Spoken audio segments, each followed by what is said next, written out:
Welcome back to Just Scrap Radio on BJPenn.com. I'm your host, Cole Shelton, episode 74, out of UFC Vegas 51. We got a good lineup. First off, we're joined by one half of the main event and fourth-ranked welterweight Vicente Luque to preview his rematch against Bilal Muhammad. A really good chat with Vicente, as always. Always like talking to him. We talked about the fight, how this kind of came together, how he was actually offered Hamzat too, and how Vicente broke it down was the UFC had Gilbert, Hamzat, him and Bilal, and they wanted to match up those four. And obviously, Vicente and Gilbert weren't going to fight each other, so they ended up going with Gilbert and Hamzat and Vicente and Bilal too. So Vicente knows it's going to be a lot tougher fight than the first one. When they fought UFC 205, Vicente knocked out in about 79 seconds. So he's expecting a much tougher fight. But really good job with Vicente as always. We're then going to be joined by Chris Barnett. To preview his fight against Martin Buday. Chris Barnett picked up his first UFC win and got a lot of fans with that spinning wheel kick knockout over Jean Vellante and the dances after. Really intriguing matchup here against Buday, who looked pretty good on the Contender Series. He got the first round stoppage over Lorenzo Hood. What's actually kind of interesting is Lorenzo Hood's a good friend of Chris Barnett, who says he knows about Buday a lot, and it's kind of a chance of revenge, get some revenge for his friend. But really good chat with Chris. And then we close things out talking to Drakkar Klose and Brandon Jenkins, who actually fight each other.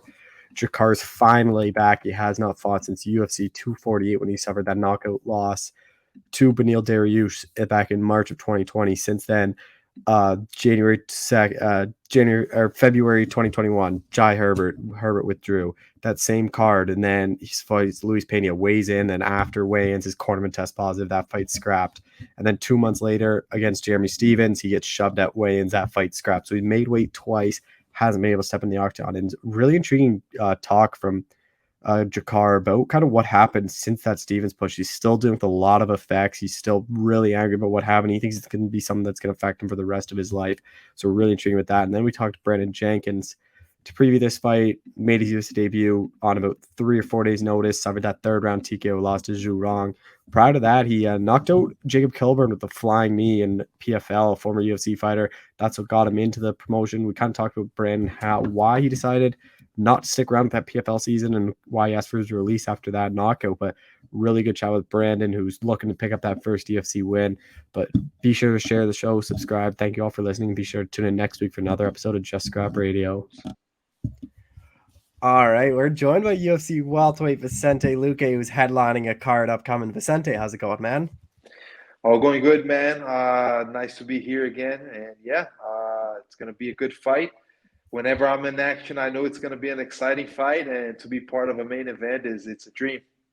Yeah, I think what surprised a lot of people, and even surprised me when I was looking at it, this is your first UFC main event. Like, did you think it would take this long? Because you've been one of those top 10 guys for years now. I know. I mean, I didn't know when it was going to happen, but I definitely thought some fights I thought could have been main event. I thought that me and Mike Perry in Uruguay, that would be a fight that could have been main event. It was, especially after how it went down. We needed 2 more rounds to see what was going to go down. He's super tough. It was a super exciting fight.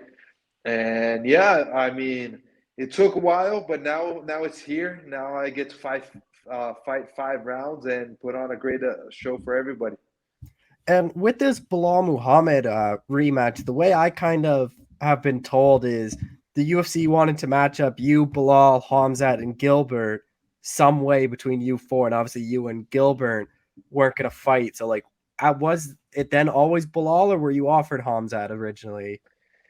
Yeah, I mean that went down, and I was offered. I believe the three of us, me, Gilbert, and Bilal, we were all offered Hamzat, and I believe all of us, took that fight. I know me and Gilbert, we said yes, but they were working out, for the four of us to get matched up. And as you know, me and Gilbert, that's not going to happen.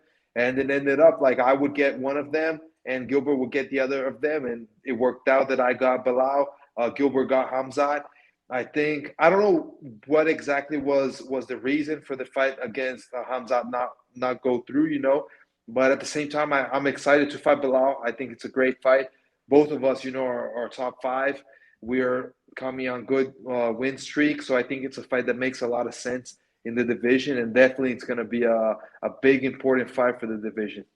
And you obviously fought Bilal in 2015. You knocked him out in like a minute 15, something like that. So, like, how much do you, if you can, take away from that fight, if any at all? Man, it's hard to take a lot away from that fight because it was a short notice fight. I didn't get to train so much specifically for Bilal. And the same thing the other way, he didn't know he was going to fight me until 2 weeks before the fight. So I don't take much from that fight other than I have the power to knock him out if I can connect, and that's a big if. Every fight is a fight. So he's going to try, to do his best against me, and that's try to not let me land a big shot. So for me, it's a new fight. I look at him as a tough opponent. He had a great win against Thompson in his last fight. He's coming off a great streak, looking really good in the division. So for me, I think the smartest way to look at this fight is as an opponent that I've never faced, a guy that I'm gonna go in there, a tough guy that's gonna try to knock me out or submit me or take me to a decision, but try to beat me in some way, and I got to be ready for that.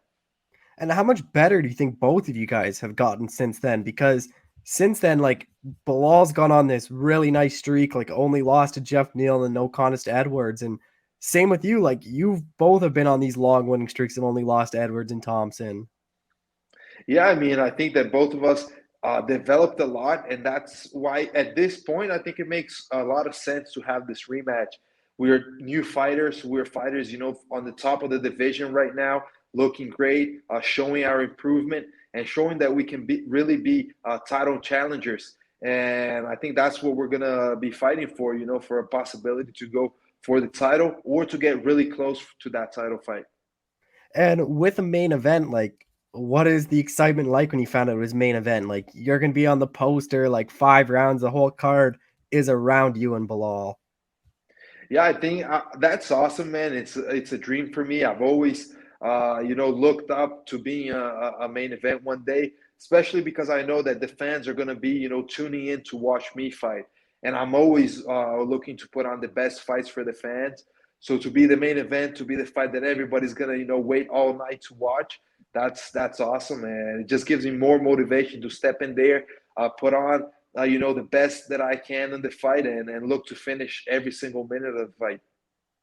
I know your first fight obviously happened years ago, but do you think that's still going to be a bit in Bilal's, like the back of Bilal's head, where he knows that you have the power to knock him out just because it has happened before? Yeah, I mean, I definitely think that that's something that he's aware of, and I don't think it's gonna be. I don't think it would make him scared of the fight, but I think it's gonna make him smart. Make sure that he does the right game plan, that he doesn't get into my striking range, and tries to make a fight where he can maybe avoid my striking and work on his strengths. So that's what I see. I see it maybe even putting more danger into him. Because he can work away so that we don't strike, and he can guarantee a good win over me. So that's what I'm working on, making sure that I have my takedown defense on point, that I have my grappling, always sharp as I've been doing lately, so that I could put some threat on him everywhere I am, not only in striking, but also on grappling. Do you think he's going to try to wrestle you a lot? Like, do you not think he's going to really want to stand and trade with you? I don't think if the whole fight's gonna be like that, but at least at the start, he might try to maybe, try to a big shot or something like that. But I think that he wants to tire me out first, try to take that power away from me, maybe work the wall, take me down a little bit to try to get my arms tired. And eventually, if that succeeds for him, then he would strike. But looking at it, strategically, at least if I were, my opponent, I wouldn't try to strike against me, especially in the beginning. I have a lot of power in that first opening rounds. And it's something that if I connect, I know that I can drop most of the people in the division. So it's a big danger that I bring. I think that he will be aware of that. I don't know if he's gonna want to trade or not. I would go with him trying to tire me out, grapple me at the beginning, and that's what I'm gonna be ready for. I know something we've talked about too in the past was how underrated your grappling is. Do you think because of the past two fights, now it's really not underrated and everyone kind of knows about it? I mean, I definitely think that in my last fights, I've shown people how dangerous I can be on the floor and on grappling. But overall, when you watch my fights, I think at least opponents, they're still gonna want, to grapple me. Just because if you gotta pick between striking and grappling, I would go with grappling. I think that's where it would be like less dangerous. But at the same time, like I said, it's less dangerous, but it's still dangerous because I got a lot of tools. I can submit people, even if I'm on bottom or anywhere I am, it's not something that I'm afraid of.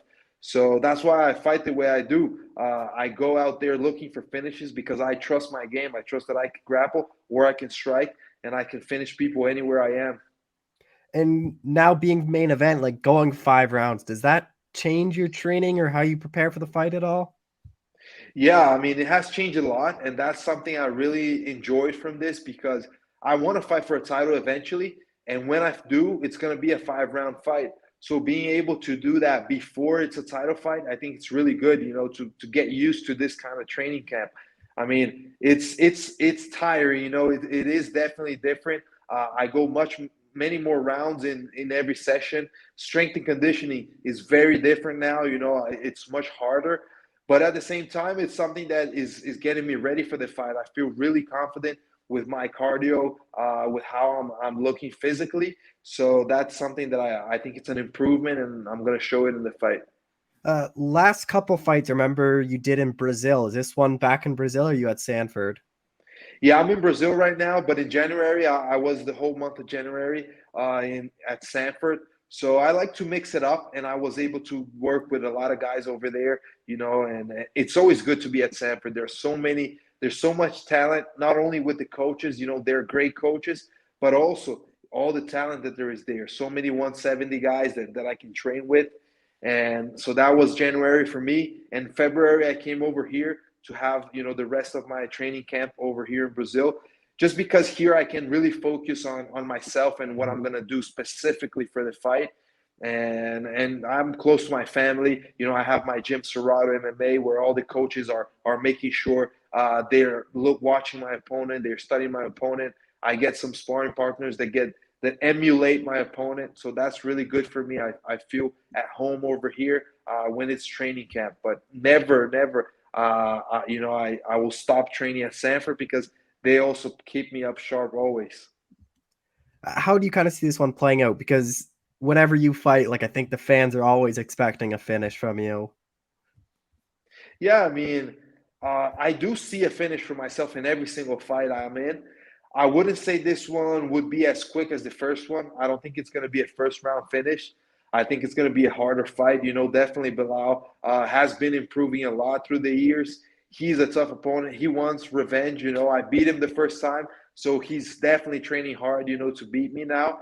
So I think it's going to be longer, but I do see a finish. I don't know if it's going to be a submission, a knockout, but I would say between the third, fourth, maybe early fifth, but I see a finish for me.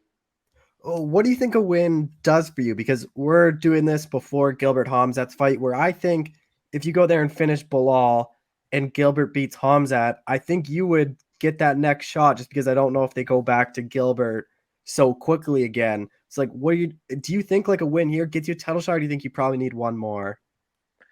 I mean, I think we got to see the division is really on fire right now. Like you said, Hamzat and Gilbert are going to fight. I truly believe Gilbert is going to beat Hamzat, but then again, we never know what's going on. And with the hype Hamzat brings, if by some chance he would beat Gilbert, I think he could jump in front of me. But we still have Leon and Kamaru. I don't know when it's going to be, July or something like that. So that has to go on. And maybe, I don't know, with a win over Bilal, if how things play out, I might be next.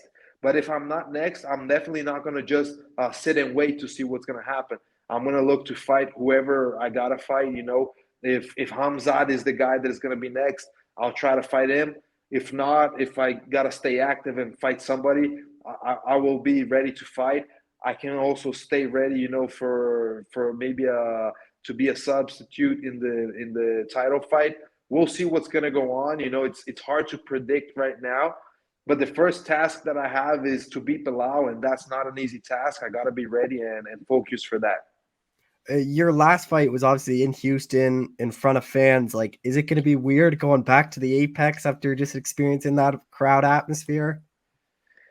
Yeah, I mean, I'm definitely gonna miss the crowd like that. I heard that now they have, some crowd at the Apex, so it's not completely empty, but it's not the same as being in a packed arena. So I'm definitely gonna miss the heat from the fans because I love that. But I've become used to it with all the pandemic and everything. I'm used to fighting at the Apex already, so it's not something that is gonna it's not going to change the fight. It's just going to be the same as the other times. I'm still going to focus on what I'm going to do and go in there and put a great show for all the fans at home that will be watching. The last thing I want to touch on is I saw a video of you fighting Thiago Santos and you handed him his first loss. Like, how did that fight ever happen? And like, can you kind of take me through that fight?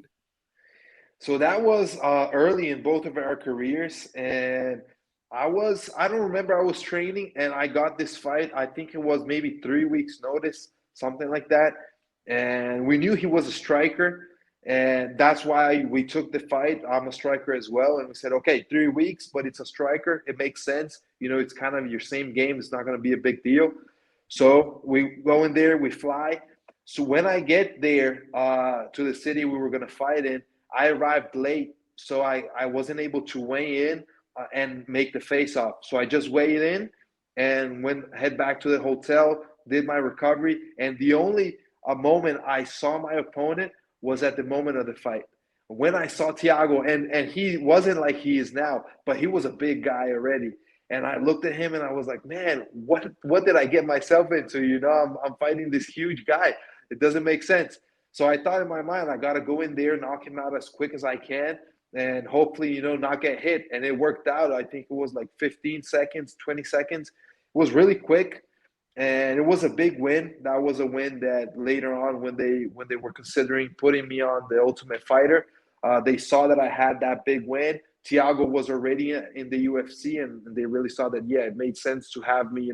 I had a knockout against a guy like that. I probably was an exciting fighter. So it was a big win in my career. Was that at 170 you fought him, or was that at a different weight? It was 170. Yeah. I don't remember if it was catch weight or not, but I believe it was 170. Yeah. Do you think part of the reason why you might have knocked him out so early was because he's this massive guy and probably dehydrated himself so much to even because anyone picturing Thiago Santos could not ever picture him at 170. I know, man. I definitely think that's an effect that might have been one of the reasons, and that's something that happens to a lot of fighters. Weight cut is really draining on the body, and if you think of it, like you're dehydrating, you're taking water out of your body, and a lot of the water is on the skull and on the brain, and that was protects the brain against knockouts.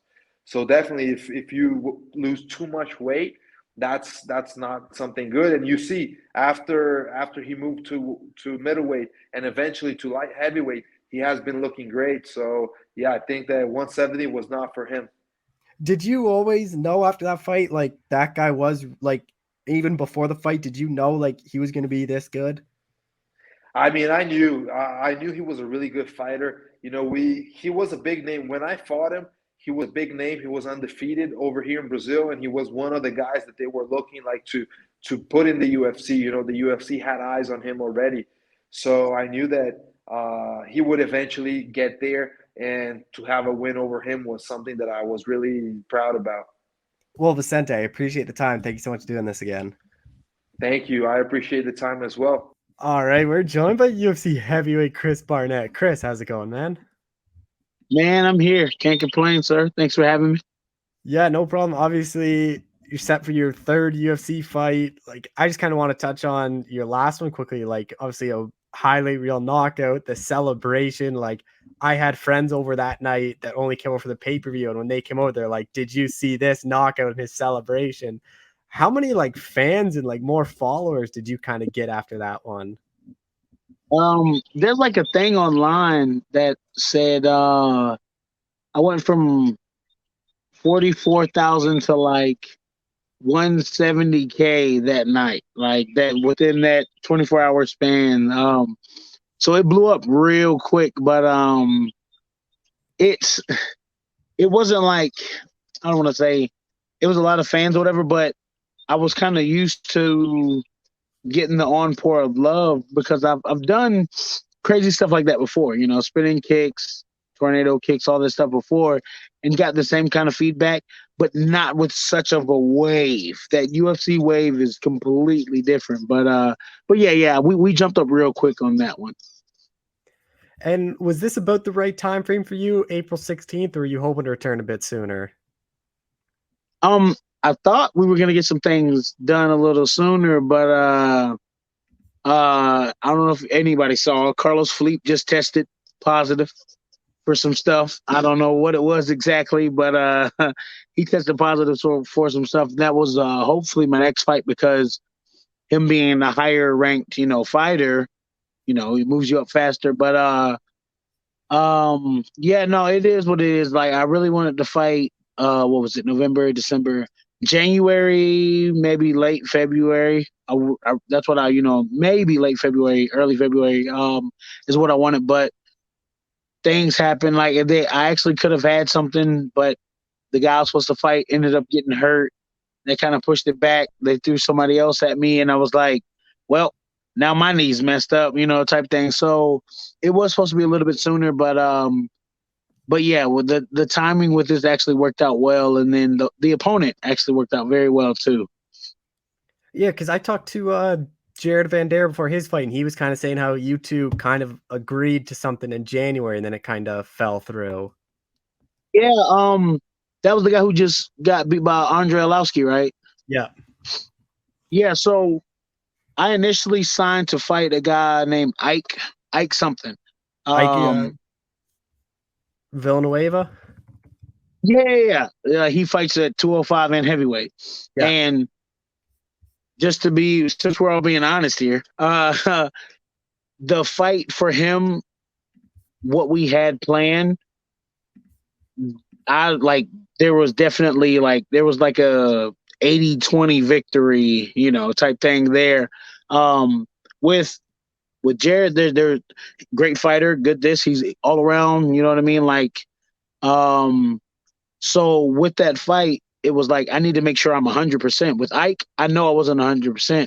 I'm like, my knee was injured and this and that, but I knew I could win that fight even with the knee injury. Against Jaron, I knew I couldn't have done. There's no way I would have been able to beat him with the injury I had, So respectfully, I told him, I was like, yo, I'll be happy to fight him later on, but I need to get this healed real quick, and I'm back in, and I got healed real quick, and they threw me back in there.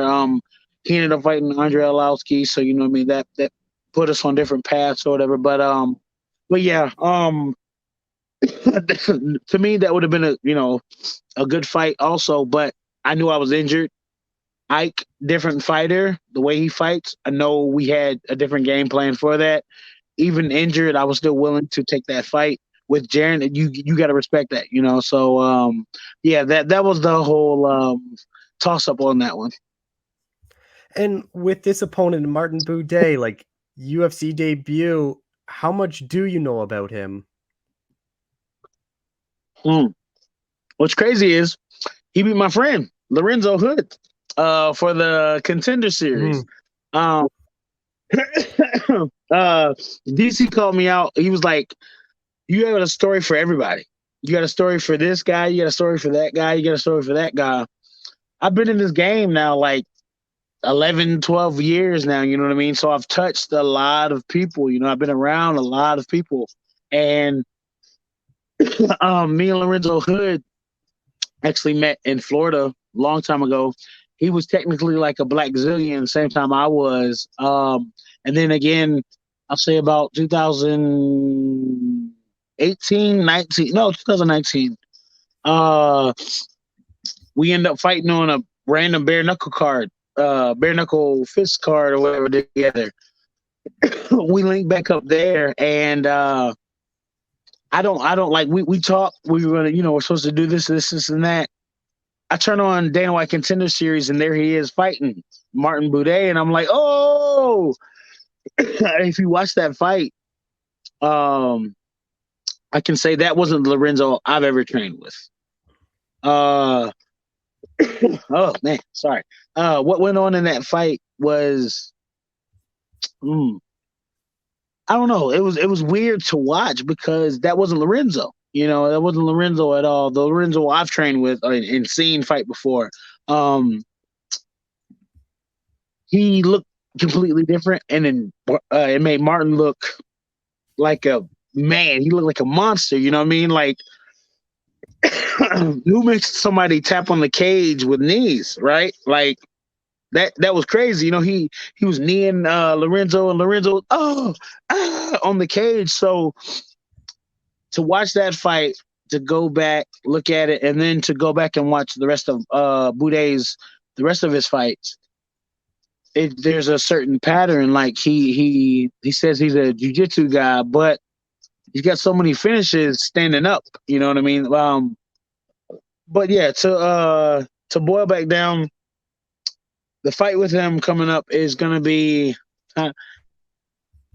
I hold a lot more to it because to me he's almost like a young Ben Rothwell, and I get a chance almost to get back, like to get a rematch, without it being, against Ben Rothwell. It's against this guy that, if you look at their styles, the way they fight, the way they are jiu-jitsu guys, but can still knock you out. It's almost the same type of fight, So I get a chance to get a rematch and actually show what I could have done against Ben Rothwell. Because to me, Buday's he's a little bit better than Ben Rothwell because Rothwell's a little bit older in age, now at this point, and Buday's the younger, upcoming 9-1, big name, type fighter. So, yeah, like that's how we're looking at this, more of a rematch against Ben Rothwell than the new up and coming, fighter type thing, So I have that mindset, which makes me work that much harder, because if you get a chance to get back at a guy that beat you, you know what I mean? Especially on TV, it's like, so that's where my mindset is with it. Is there any pressure on you because of the way your last fight ended and how you got that knockout to try to like do something similar? Because I feel like whenever someone gets a viral knockout, like everyone that expects it, every single one of their fights from then on in. No, but I can say what we've been working on, I won't be surprised if it doesn't happen again. Like it's crazy. Even with Volante, I technically didn't get to start training until about 2 weeks prior to. About 3, maybe 3.5, maybe 2. Yeah, no, 2.5, maybe 3 weeks prior to. So I wasn't able to get back all the way to me. With this fight, I've known about it. I've actually been doing what I'm supposed to do. I had my coaches come up to me the other day and say, "Hey, you're looking too good. You're looking too good right now. Well, we might need to dial back." And I was like, no.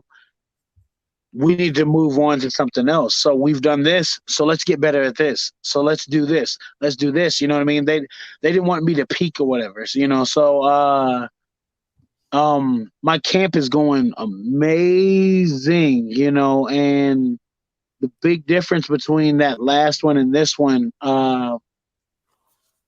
you'll be able to see it. I'll say you'll be able to see it in a factor of, I'm not looking for that 50K bonus, but with what I'm about to bring, I have a really good feeling it's going to happen, regardless if it's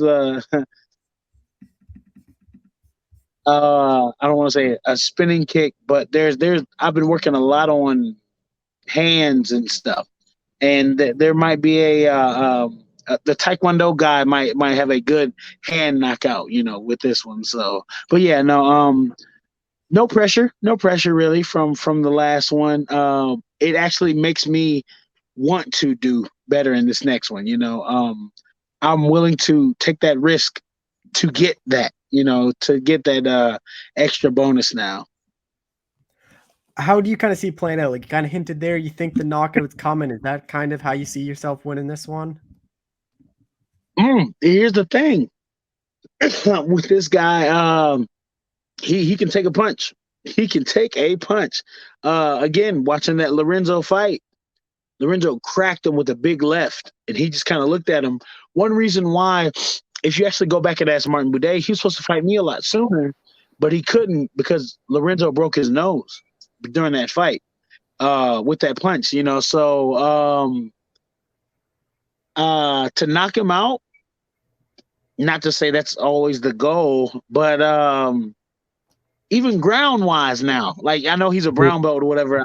I've sub black belts, I've got in the past month or so, I've developed so many different tricks and skills because I'm actually working with somebody instead of me having to try to go beg somebody to come train with me.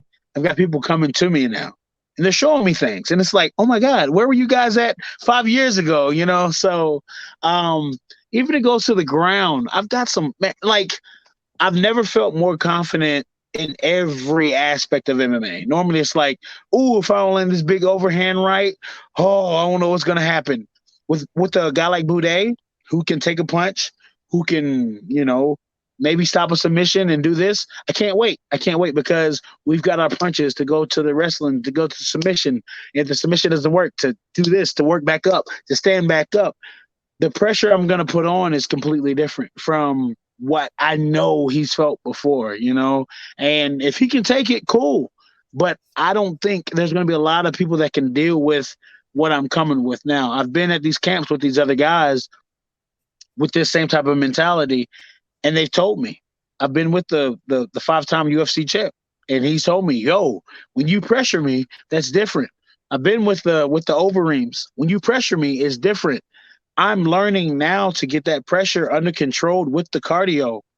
And it's fun. It's so much fun, because it opens up my Taekwondo, and again, to answer the question, yeah, you always want that first round, bow, yeah, woo, get out there, dance, flip. But if it doesn't happen, I know this fight will be exciting enough to where Dana will be like, damn, he's a different kind of heavyweight. He's a different kind of heavyweight.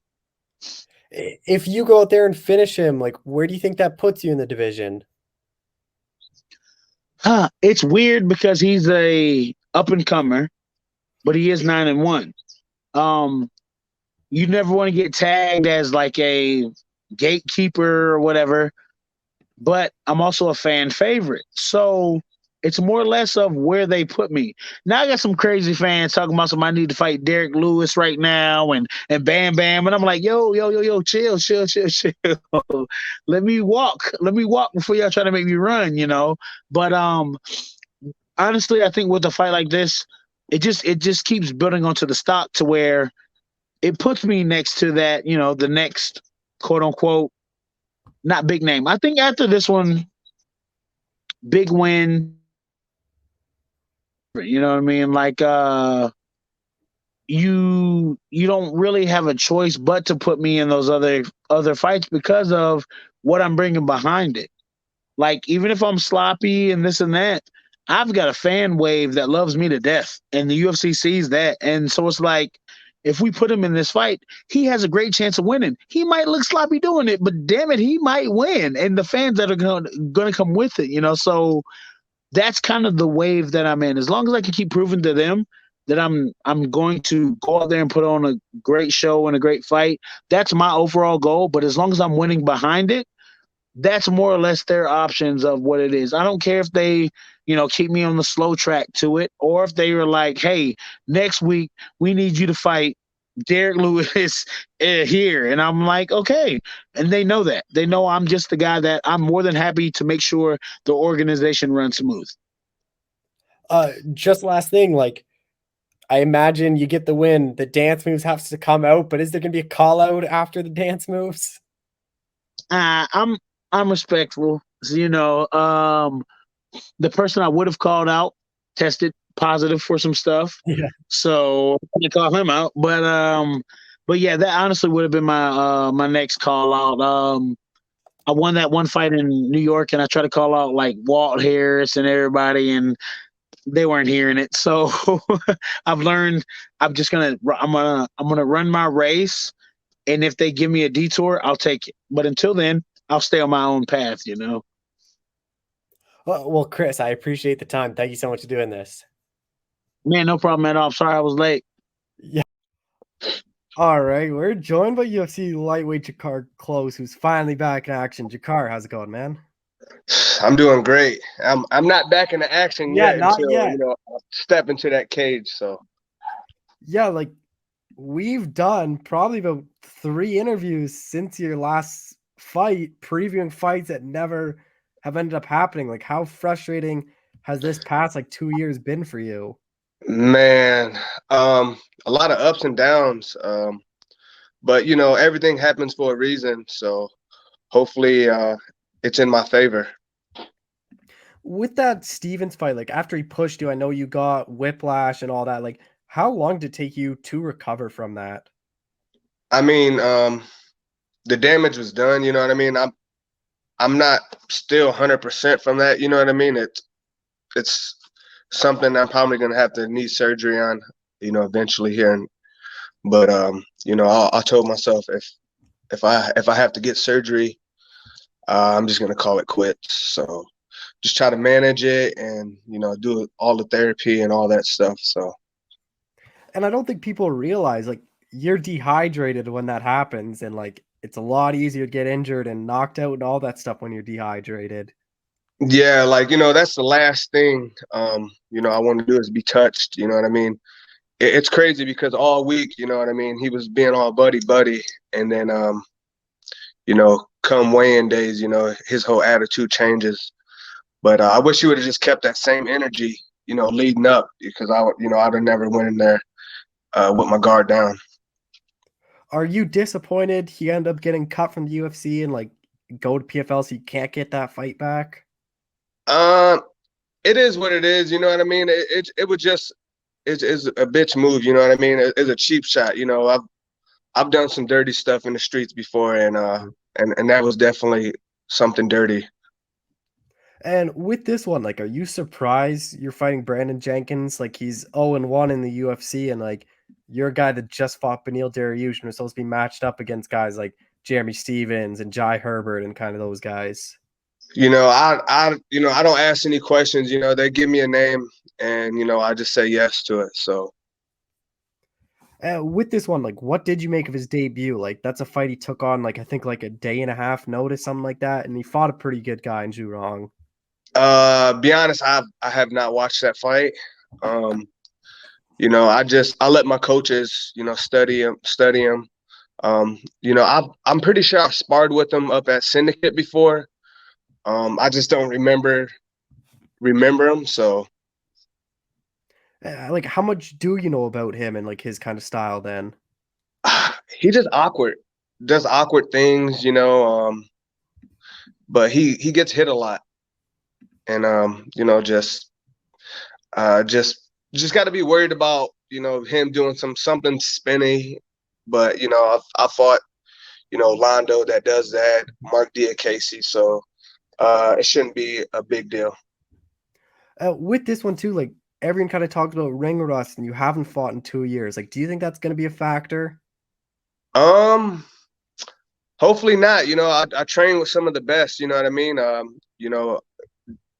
At the lab, we put ourselves through the ringer. So hopefully, all that ring rust and all that is, long gone by the time I get in that cage. Yeah, I know you're back at the lab too. How exciting is that to be back there? Because I know you left there for a bit, and just to go back there and kind of get all those good bodies. It's I grew up there, and I was kind of brainwashed by this stupid coach that I followed, and that was my missing piece. You know what I mean? Just having my brothers there, and having John Crouch and Benson and all these guys that they've been there since day one, and I'm just happy to be back with those guys. And like Brandon's a pretty long and rangy guy too. So like, is Benson a main guy you're working with? Just because Benson is pretty long and lightweight too. No, he just just experience. He was a champion. You know what I mean? He's gonna be the Bellator champ one day. But we have a lot of up and comers that I think are 100 times better than Brandon. So, just going with those guys. It's the same look. Just awkward movement and doing awkward things. So, all the guys at the lab, they're getting me ready for How Brandon. do you kind of see this one playing out then? This one I do believe I can get the finish. You know what I mean? He, Johnny Case, he trained with him. You know what I mean? He told me everything about him. You know what I mean? He's just weak. Just beat up his body, take him to deep waters, and choke him out. Are you kind of putting any pressure on you to go out there and finish him, just to kind of remind everyone that you're still a player in this lightweight division? No, I can't do that anymore. I put a lot of pressure on myself with that Benil fight. You know what I mean? I think it was too much pressure. I had I had torn my shoulder 4 weeks before that fight, and and then I had people like, oh, you got telling Sean Shelby I'm gonna knock him out and do all this, and it was like just too much pressure. You know what I mean? I just need to go in there and get the victory, and everything else will work out. After. So, where do you think a win puts you? Just because your last loss was to Benil, who's one of the top guys, and like you beat a lot of those guys. Like I wouldn't be surprised if ranked guys next for you. Be honest, it doesn't matter. I'm getting older. I'm just trying to fight as much as I can, and just leave it all in the cage. And then when it's my time, it's my time. What is kind of the goal for you this year? Like just get as many fights as possible and make up for that lost time? Yeah, I've been keeping my weight down, try not to be a fat boy anymore. I would blow up, get up to 200 plus pounds. If I could just stay, after this fight, stay in the 170 range and, just try to rack out as many fights as I can. With not fighting for 2 years, like how hard is that on you financially? Because like that is kind of your main income is fighting. Man, I'm blessed, to have Courtney. She's been fighting, and just if I didn't have Courtney here in the picture, you know what I mean, I'd probably be living on the streets, or working at McDonald's or something like that. So how tough have these past 2 years been like then, just not being able to fight and like just dealing with all these injuries? I don't know. It's been tough, but I try not to think about the injuries and all that, because I know at the end of the day, it's gonna pay off. And it just sucks, not being paid and dedicating your whole life to something where you're not making much money. You know what I mean? So, but it is what it is. This is the life I chose. Did the UFC give you anything or like say anything after the whole Stevens incident? They ended up giving me my show money, but they never said anything, about anything. You know what I mean? To me, it's kind of ridiculous. Like, dude, he really fucked me up. You know what I mean? Like, I remember just driving home from that fight, and I was just crying. I don't know why I was crying. I was just fucking crying the whole way home because my head was so messed up. And, it kind of sucks, but it is what it is. It's a business for them. They don't care. It's all about numbers. You know what I mean? When I'm gone, someone else is going to be in my spot. So did you ever think like that might be it for you and you might not be able to fight again? I did, I did think that was going to be the end of me because, I was having real bad headaches and, dealing with my neck issues and stuff like that. It's like, it's something serious. Because when I seen the doctor, he was talking about, oh, we need to fuse your neck. And I'm like, no, you know what I mean? Like, I don't want to hear that. You know what I mean? So it's like, But I want to go out on my terms. You know what I mean? I don't want to go out with the doctor telling me, I can't do this or do that. So, have you like ever came out and said like the full extent? Because I don't ever remember like hearing the full extent of the injuries, or like you kind of went, like you obviously said stuff about Jeremy and then you kind of went silent. Like I don't think people realized how serious it was for you. yeah, it was a herniated disc, like around I think C6, C7. As soon as it happened, my whole arm went numb.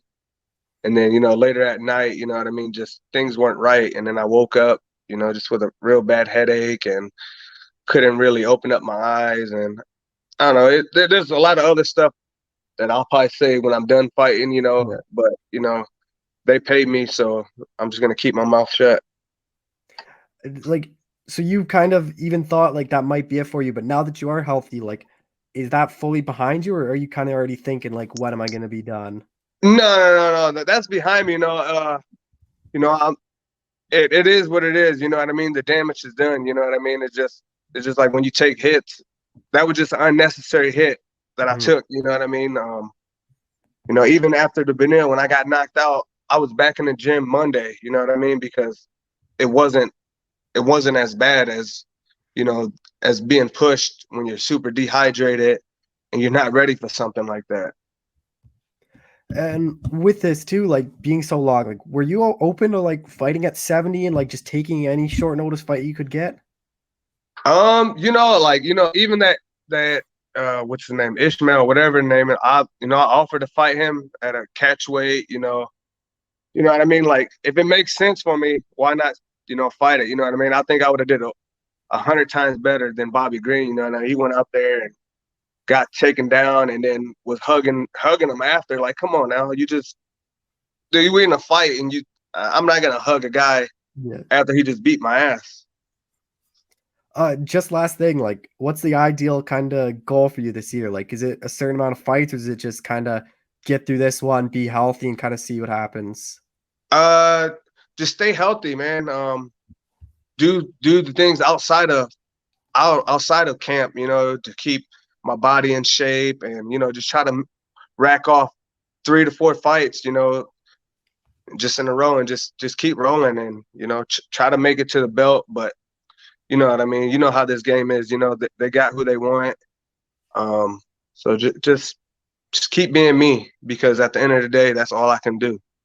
Actually, just a quick follow-up on that is, you don't have to say it, but like to me, I think you're getting this fight because you pulled out of the Stevens fight, and now they're kind of like punishing of sorts of giving you this 0-1 guy when you're fighting these like name guys. Do you think there's something there for it, or is that just, or do you think it's kind of just who they gave you?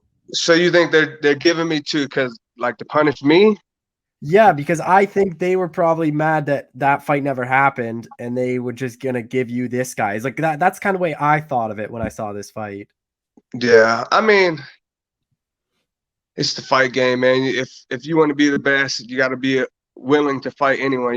Most of these guys in the top 15, dude, they're scared to fight anyone behind them. They're all pussies. You know what I mean? It's like anyone can lose on any day. It don't matter. It's like once you get in that top 10, you're grandfathered in, because you only want to fight other top 10 guys. It's like, come on now. Don't be scared. If you think you're the best, fight anybody. It doesn't matter. You're still going to get paid. So. Well, Drakkar, I appreciate the time as always. Thank you so much for doing this. Thank you. I appreciate it. All right. We're joined by UFC lightweight Brandon Jenkins, who's back in action. Brandon, how's it going, man? Wonderful. Obviously a big fight here, like Drakkar Klose. This is a guy that's been around for a while. Like he has wins over like Lando Venata, Bobby Green. Like his last fight was against Beneil Dariush. So like, was this a name that surprised you when you got the offer to fight him? Yeah, kind of. I took the first fight in the UFC on like 30 hours notice or something like that. And I thought they would give me like a guy lower down the totem pole, but then they gave me a guy that's like top 20 guy. So I'm really surprised, but either they think highly of me or I don't know. It's a interesting matchup, isn't it? Your last fight, like, what do you kind of take away from that? Like super short notice, and you fought a really tough guy and drew wrong. Yeah. wildest fight week ever. It was weird because I had just fought like 3 weeks before that, and my manager was like, "Hey, we got you out of your PFL contract. You're gonna make your UFC debut in the next couple months or anytime by the end of the year." I was like, "Okay, cool." They're like, "Yeah, we'll just get back in the gym." I was kind of on vacation mode, and I went back. I went back on Monday, Tuesday, Wednesday, and on Wednesday, one of my best friends, Jordan Levitt, who's also on the card, he's like, "Hey, let's go to In-N-Out Burger." I was like, "Okay." We went to In-N-Out Burger, ate 2 double doubles and a milkshake, and as I'm leaving In-N-Out Burger, manager calls me and says, "Hey, can you fight this weekend?" I'm like, "I've only been in the gym for like 3 days, but yeah, I'll fight anybody. I can't say no to the UFC." So it was a real tough cut. Kind of had the UFC jitters, and I had to do like all these medicals. It was a wild like 3 days for sure. For after the first round, couldn't really feel my legs. The cut was just too much. Cutting from like 175 pounds down to 55 with no water loading, and it can be real rough on the body. Your PFL deal, like, was that something? It was just a one fight, like, or were they hoping to keep you for this upcoming season? Yeah, they were wanting to keep me. I would have fought in April 20th, I think, but they're like, "Hey, we want to," or my manager's like, "Hey, we want to keep fighting. Maybe we can get on the end of the year card with PFL." And they're like, "No." And I was like, "Well, I don't want to sit on the shelf for 8 months, and I want to be able to make some more money." So that's why we got out of it. I think we asked for like the Anthony Pettis fight or somebody else. I think we were trying to get Jason Knight or something like that. But yeah, we couldn't get those two fights and keep the money rolling. So we opted to go to the UFC. And just how much better are you expecting to be this time around? Like, a lot of fans like that only watch the UFC like don't really know a whole lot about you, and like you didn't really get to show off much just because it was more about, to me, like from just watching, more about like you just kind of having to pace yourself because you didn't know if you had that cardio. Yeah, I've definitely grown since that fight, and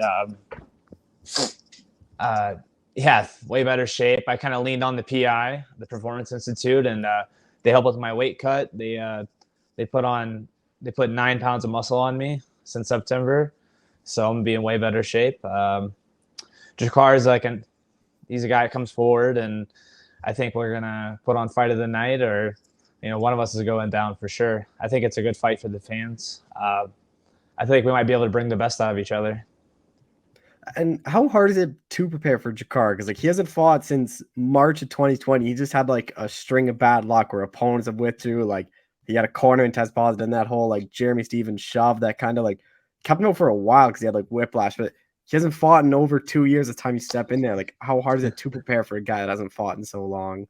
Yeah, I don't know what version I'm getting. Am I going to get like the clinch version with Lando Venata, or if I'm going to get like the brawling version with Vanille? I mean, he looks different every fight. He's a grinder. He's tough.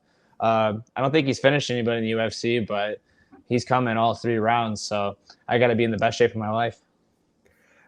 Do you think that ring rust will affect them? Like everyone, whenever I talk to fighters, like some people think it's a big deal. Some people kind of shake it off. Like, but 2 years is a long time of not fighting. Yeah, I was out for a while. Before my 3-fight win streak, I tore my ACL and I got up to 210 pounds. And my first one back was a real tough one. The first like 2 minutes of it, I was just trying to find my range, but the guy jumped all over me. I think he got more tired in those 2 minutes trying to finish me, and me just trying to stay calm. And finally I found my opening and spinning elbowed him. But I think this will be like my 79th fight all together with amateur, pro kickboxing, pro boxing, all that stuff. So there's not a lot I haven't seen, but I do expect them to come out and try to establish the center of the ring and push me back and stuff. So I just gotta stay calm under pressure and pick my shots and look for the openings. I think he's gonna be same old Drakkar. If you look at my last fight, I mean, I bet a lot of people want to fight me. I didn't look too good. Like 3 minutes in, my gas tank was shot, and the worst thing ever was when it was shot, I was trying to swing harder because I was like, oh man, I'm gassed. I got to try to finish this guy. So then I'd swing big and miss big, and then it just put my energy level into the toilet. So I just like dug myself in a hole mentally, just trying to finish the fight with having no gas tank, you know? So I learned a lot from that fight. It was, the UFC jitters are real. And then just being able to pace yourself and be more technical when you're tired, that's a big deal too. And being very present in the moment instead of thinking about the past or the shitty weight cut or the future fights that you might have, and just being happy to be there. Like I was just happy. I was like, oh my gosh, I'm here. I'm just skipping over all of my pre-fight routines, just excited to be there instead of like being really really immersed in everything. So I'm excited. I feel like this is the real debut. Yeah, that was actually my next question was like, I've talked to people that have taken short notice fights like you, and they always view that second fight as like their true debut where they can have a proper fight week. It's not rushing a weight cut. And like, do you have a proper training camp? It's like, is it like you kind of answered there, but like, are you viewing this as like your official kind of UFC debut then? Yeah, I'm still kind of like, I'm still kind of mad that, Rangju missed weight, then he missed weight again.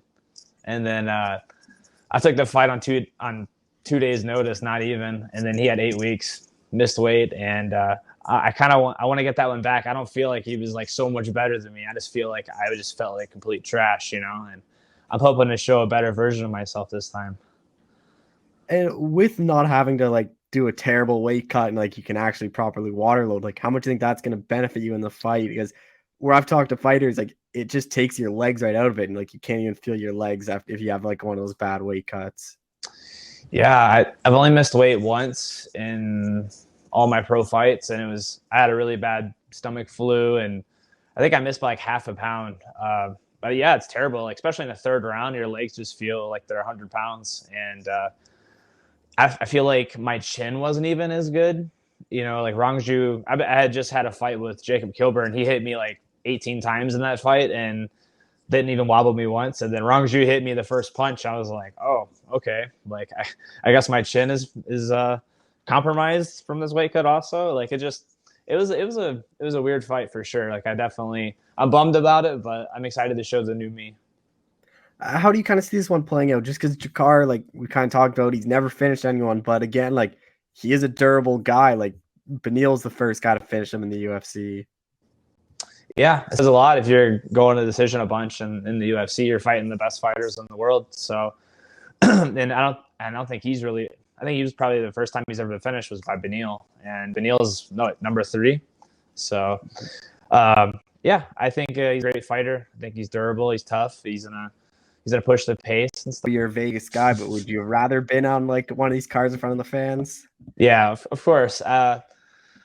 Thankfully, like during the pandemic, I was able to fight for Caged Aggression and fight for their belt, and they were always, they're a very red state, very, how Iowa is.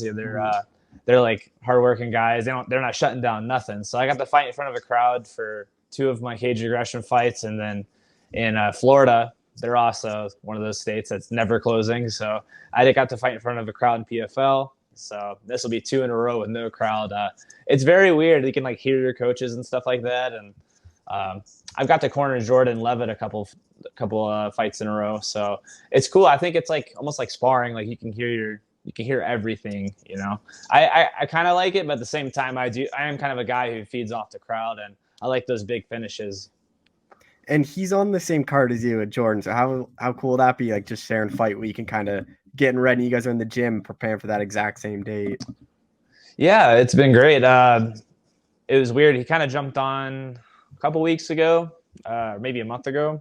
Supposed to fight Victor Martinez, and Victor Martinez is a really good striker too. And me and Jordan, we're both kind of funky athletes. He has the funky grappling, I have the funky striking, so we complement each other really well. And he was gonna be in my corner, but now he's fighting. So I'm bummed he's not in my corner because we've been working a lot on grappling and stuff. But at the same time, I'm really excited for him because I think that's going to be an awesome fight also. Just a couple more things. Like, what do you think a win over Drakkar does for you and like puts you in division? Like, it'd only be your second fight, but like one guy to finish him is the third ranked guy, and like you look who he beat is like Bobby Green, Lando Venata, like Yago, Mark Casey, like really respected guys, and like he's been able to kind of walk through them other than the top 15 guys that have been able to beat him. I don't really like to think about those things. I mean, every fight's different. MMA math doesn't really make sense. It's weird. I think I'm probably the tallest guy he's fought. Usually fights with short, stocky dudes. But yeah, I don't know if it puts me in over my head or if it I see guys getting cut off of 2 losses now, not really getting to showcase, what they're really made of. It's if you start thinking about like so far ahead, then you're just going to be anxious about everything, and so I'm just trying to focus in on him. I'm just going to go in there and try to do me and try to show what I'm made of. The smaller octagon, do you think that plays a role in the fight at all? Yeah, I hate small octagons. I like to move around, move and groove. We kind of talked about it earlier, but do you kind of expect Drakkar to kind of just clinch you right away just so you can kind of get used to being back in there just because it's been so long? Maybe. I mean, it's a small octagon, and we're going to clinch anyways. I mean, you step 2 feet out, you're in the middle touching each other, and 2 feet back, you got your foot's on the cage. So that's why I've been using the Apex and using the small cage, just getting accustomed to being in there. And with this one, like I know you want to be as active as possible. So like you get your hand raised here. Like, are you hoping quick turnaround, like as long as you're healthy and all that? Yeah, I fought 4 times between 2020 and 2021. So I think it was like 4 fights in 11 months. So hopefully I can not get too dinged up and I can jump back in the real fast. What is kind of the goal for you this year then? I want to fight 2 more times. Buy a fuel efficient car with the way the economy is going. Nothing.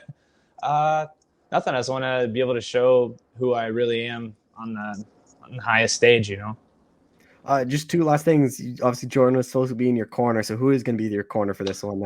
Just head coach from Syndicate, John Wood, and Sugar Shane Mosley Jr., boxing coach at our gym. And he's fighting a week before me too, so he's got a big fight coming up. He's fighting some Russian guy, really good fighter. But then the next week he's in my corner, and I think that's it. Just him and Sugar Shane. Just last thing, like I was generally curious about this. You were supposed to be on that Game Bred FC1 card against Brock Weaver. Like, how weird was that having to train for that, where it's MMA but it's bare knuckle? Like, it's the first of its kind for that. This is such a weird story. So I said yes to Brock Weaver because he had beat me like 10 years ago as amateurs. And I was like, I always wanted to get it back. But I've also became a fan of his, like just watching him go to make his run to the UFC and stuff. And my manager was actually in charge of the whole thing and the matchup and the setup and everything. And there was a miscommunication between Dean Toole and my manager, and so it was supposed to be bare knuckle MMA, and then the undercard had gloves on it, and I thought it was just regular MMA. Like I said, yeah, MMA, and we thought there was gloves involved. We never agreed to bare knuckle. Like none of the Iridium Sports Agency guys are doing bare knuckle fights. I guess that's just not their thing, And they released the poster, and I was like preparing for like a southpaw boxing guy, 6 foot tall wrestler. And they're like, hey, can you send us a picture, no gloves, just fist or whatever. I'm like, sure. And I send they put it up and it's like bare knuckle MMA. And I'm like, oh, this is weird. Like, I know that's the card, but like, I think we're like co-main event and they're selling it as bare knuckle MMA. But I was like, I didn't agree to that. And then my manager was like, yeah, we didn't either. There's a miscommunication. So yeah, that was never the deal. I think it was just a miscommunication. And then they tried to set us up like 3 weeks later for Icon FC, me and Brock here in front of Dana White. It was supposed to be here in Vegas, and Dana White looking for a fight. So me and Brock were going to fight in front of Dana White. And then Brock didn't want to make weight. He wanted to fight like catch weight or something like that. But I was like, hey, I want to be 155 for in front of Dana. Like, it means a lot to me. I love 165. Like 65 should be a class. And for Cage Aggression, I'm their 165 champion. You know, I like the Eagle FC's doing it. Cage Aggression's been doing it for a while. A couple other promotions, I think Chosen Few Fighting Championships in Wisconsin, they do a 65 class. So I do think that's a deal. But for that fight, I wanted to be 55. So Brock declined it, and then we got moved to PFL at 155 like 3 weeks later. And so that Brock Weaver fight went from like 3 different promotions, and then he got COVID, and then I ended up fighting his buddy Jacob Kilburn. And so that was just a wild 2021, like me stepping into like the bigger leagues. Just like that whole buildup was just a roller coaster of emotions. So that's still a fight you hope one day happens, even though 3 times in a row, like maybe some people kind of walk away from that after. I think it was supposed to happen. I think we signed up for like 3 different times, but my manager's done with it. But I was like, maybe one day we can do it eventually. I don't know. We're both in our 30s, so I'm sure he'll be fighting for. He loves to fight, so he'll probably fight until he's 40. I got another 5 years. Hopefully, we could run it back. Maybe he can get back in here, or whatever happens down the road. Yeah, I'd love to do it again. But no bare knuckle for you ever, then.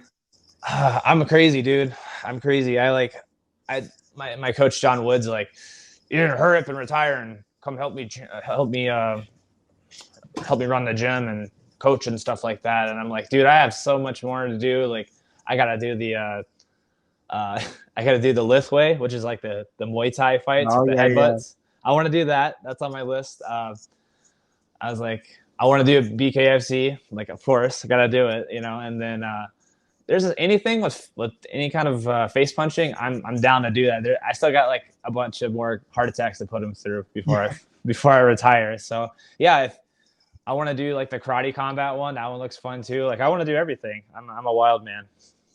Well, Brandon, I appreciate the time. Thank you so much for doing this. Yeah, thank you. Yeah.